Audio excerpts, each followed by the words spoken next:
Hi hello నమస్తే welcome to Telugu one. This is దివేశ్రీ.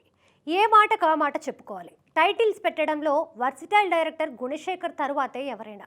తన మొదటి సినిమా రామాయణం మినహాయిస్తే సొగసు చూడతరమా, చూడాలనుంది, మనోహరం, మృగరాజు, నిప్పు, ఒక్కడు, సైనికుడు, అర్జున్, వరుడు, రుద్రమదేవి, శాకుంతలం ఇలా వెరైటీ టైటిల్స్ ఫిక్స్ చేయడంలో గుణశేఖర్ దిట్ట. రీసెంట్గా తన కొత్త మూవీ టైటిల్ని ప్రకటించాడు. యూఫోరియా పేరు వింటేనే చాలా వెరైటీగా ఉంది కదూ. ఇప్పుడు ఆ పేరునే గుణశేఖర్ తన కొత్త సినిమా టైటిల్గా అనౌన్స్ చేశాడు. గ్రాండ్గా ఒక వీడియో విడుదల చేసి మరీ చెప్పాడు. ఇప్పుడు ఆ వీడియో యూట్యూబ్ని షేక్ చేస్తోంది. నిమిషాల వ్యవధిలోనే రికార్డు వ్యూస్తో ముందుకు దూసుకుపోతోంది. త్వరలోనే షూటింగ్ కూడా ప్రారంభం అవుతుందని తెలియజేశారు.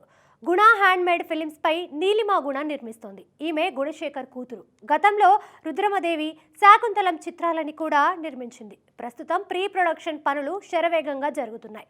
త్వరలోనే షూటింగ్ కూడా ప్రారంభం కానుంది. హీరోతో పాటు ఇతర నటీనటులు, సాంకేతిక నిపుణుల వివరాలు కూడా మరికొద్ది రోజుల్లో తెలియనున్నాయి. యూఫోరియా పక్కా యూత్ఫుల్ సోషల్ డ్రామాగా తెరకెక్కనుంది. దీంతో గుణశేఖర్ ఏం చెప్పబోతున్నాడనే ఆసక్తి అందరిలో ఉంది. ఎందుకంటే ఆయన సినిమాలన్నీ కూడా ఒకదానికొకటి అస్సలు సంబంధం ఉండదు. దేనికవే విభిన్నమైనవి. డిఫరెంట్ స్టోరీ లైన్తో కూడి ప్రేక్షకులకి సరికొత్త అనుభూతిని కలగజేస్తాయి. ఈ నేపథ్యంలో యూఫోరియా స్టోరీ మీద ప్రేక్షకుల్లో ఆసక్తి నెలకొని ఉంది. బడ్జెట్కి తగ్గ టేకింగ్ గుణశేఖర్ స్పెషాలిటీ. హీరోగా ఎవరు చేస్తారు అనే క్యూరియాసిటీ కూడా అందరిలో ఉంది.